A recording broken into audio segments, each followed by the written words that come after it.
Good morning, everyone. My name is Shamir Serrana and the leader of our group. Today we're going to present our project titled Zoo Inventory, and our project focuses on animals inventory, and I have a members. First is AJ Bartolome, and then Andre Parala, Cedric Gabi, Justin Corsanes, John Duga Duga, and then Kirby Dean Onda, Lancy Cahulis, and Sian Halmolin, and Van Albert Vilches. This is the beginning of our code. Package and import. Package zoo. Colon is groups in class inside package called zoo. So import java.io colon is imports of classes from the java.io package, and then close and open parentheses the baba reader io exceptions, etc. And then for handling input to output, then next is class declarations, public class inventory. Public class inventory bracket. This is a code about the defines the class inventory where the program logic is written. Constant in arrays. Static final maxes underscore animals equal to 50 colon specifies that 50 animals is the most that can be kept in storage. So these are parallel arrays store animals details. The program uses parallel arrays store details about each animal. Each array holds one specific type of information, and the same index across all arrays refers to the same animals. So this is the we have names stored to the names of animals. For example, is Milo or Leo, and then specific store that is species store. The species type is which is the lion, tiger, or zebra, and then that is a species. Then age store the age is the each animals in a years. So enclosure store the enclosures number where each animals to kept inside the zoo. Then for example, if names is Leo, species is lion, then age is 5, and enclosures is the 0 equal to 0. Then all of this information belongs to the same animals. Leo is 5 years old, lion in enclosure to 3. So static int count equal to 0 is colon keep track of how many animals are currently stored. So we'll continue this code to proceed the main method. To explain is Mr. Bartolome. The main method serves as the entry point of the program.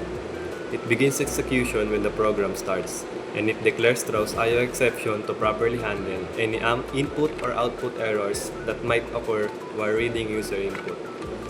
A buffered reader object is created to read text input from the console. A Boolean variable running is initialized to true. This acts as a control flag that keeps the menu loop running until the user chooses to exit. These setups ensure the program can continuously take input, process it, and respond to the user's command. In the menu loop, our system uses a while loop to repeatedly display menu options until the user exits. Each time the loop runs, the menu is displayed, and the program waits for the user input, converts it to an integer, which is the choice, and then processes it. This approach ensures that the program is interactive and user-driven. In the switch case, which are the menu options, the program uses a switch case structure to handle different user selections. In option 1, add new animal. Calls add animal open and close parentheses to allows the user to input details such as name, species, and enclosure, and adds the new animal to the inventory list. In the option 2, view all animals. It calls view all animals open and close parentheses, then display all animals currently stored in the inventory. In the option 3, search animal by name. It calls search by name open and close parentheses and lets the user enter an animal's name. Then displays the matching record it found. In the option 4, count animals by species. Calls count by species. Then count how many animals belong to a particular species. And useful for tracking species population. In the option 5, view animals by enclosure. Calls view by enclosure and display all animals located in a specific enclosure. And the option 6 is exit. If it is set in running, then it falls. Then ends the loop and terminates the program gracefully. And for the last, the invalid input, if the user enters a number outside the valid range, the program inputs prints invalid choice.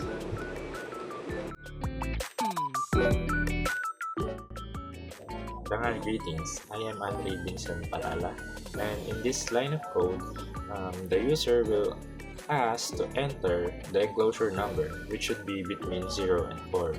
There is a condition that will check if the entered number is valid. If it's less than 0 or greater than 4, we print an error message and stop the method. And if the number is valid, we stored it in the enclosure array. After that, we increased the count by 1, meaning we successfully added another animal. And finally, we print a message saying animal added successfully to confirm that the data was saved. Greetings, sir. My name is Antic Gabi. First, we define the method animal, which is a mapper reader to read input from the user. It can throw an IO exception in case something goes wrong. Then we check if the zoo is already full by comparing the current count with the maximum number of animals allowed. If it's full, we display a message saying the zoo is full and stop the method. If there's still space, we start asking the user for the animal details. We first ask for the animal's name and save it in the names array. Then we ask for the species and store it in the species array. After we ask for the age, convert the input into number and save it in ages array.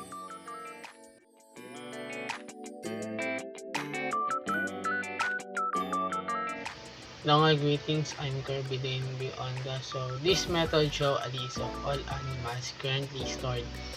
It first prints a heading all animals, then uses a for loop to go through each animal from index 0 up to count -1. For animals, it prints out its name, species, age, and enclosure. The loops make sure all animals are displayed one after another. So next, this method is used to find a specific animal by its name. It asks the user to type a name, then stores that input in search name. A variable called found is set to false at the beginning. The program loops through the list of animals for each animal. It checks if the name matches the one the user typed. So equal ignores case is used, so it doesn't matter if the letters are uppercase or lowercase. If it finds a match, it means the animal's details set found true and stop searching. After the loop, it found is still false, it means no animal was found, so it prints animal not found. Now let's focus on this for loop. We start with for if issue I is equal to 0, I is greater than count, and I increment. This means we are going through every animal stored in our list one by one from index 0 up to count -1. Inside the loop, we check if names that equals ignore case search name. Here, names is the name of the animal at position I, and search name is what the user typed in. The method equals ignore case is used so that the comparison is not case sensitive. For example, searching for lion will still match lion. If the condition is true, it means we found the animal, so we print all its details. The name, species, age, and enclosure all taken from the same index type. Next, we set found is equal to true to mark that the animal exists in our records. Then we use break. This is important because it immediately stops the loop after finding the animal. Without it, the loop would keep checking the rest even though we already found what we're looking for. If the condition never becomes true, the loop will finish without printing anything, and later the program will tell us that the animal was not found.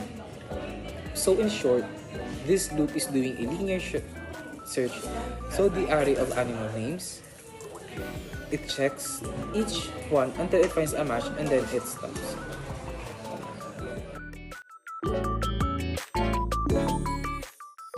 Evening and analytics. In this system below, the user will input the specific species number to align them in the cages in a program, and will be go into number encoding system. And if the system detects the encoded species are fully enough, it will go into disable mode, so the user can aware that the system in the cages in the specific species are fully enough, so it can no longer input the cages anymore, and it will go and terminate and ignore encoding in the system. And after that, this method shows animals in a specific enclosure. Then, it asks the user to enter an enclosure number from 0 to 4 and saves it in the target enclosure variable. And then, if the number is outside the allowed range, it prints invalid enclosure number and stops. Then, it creates variable called anyFound and sets it to false. Then, it loops through the list of animals using a for loop. For each animal, it checks if the animal's name, species, and age, and sets any found equals true. And after that, the loop, if any found is still false, it prints no animals in the enclosure.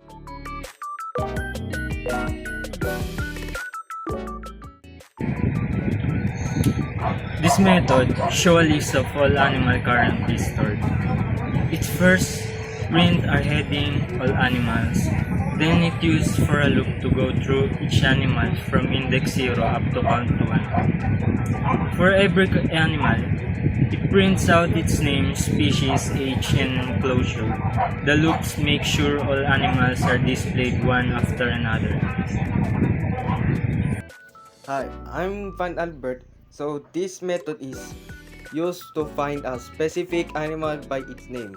It asks the user to type a name, then stores the input in search name. A variable called found is set to false at the beginning. The program the loop to the list of animals. For each animal, it checks if the name matches the one the user type. Equals ignore case is used to, so it does not matter if the letters are uppercase or lowercase. If it finds a match, it prints that animal's detail says found true and stop searching. After the loop, if found is still false, it means no animal was found, so it prints animal not found.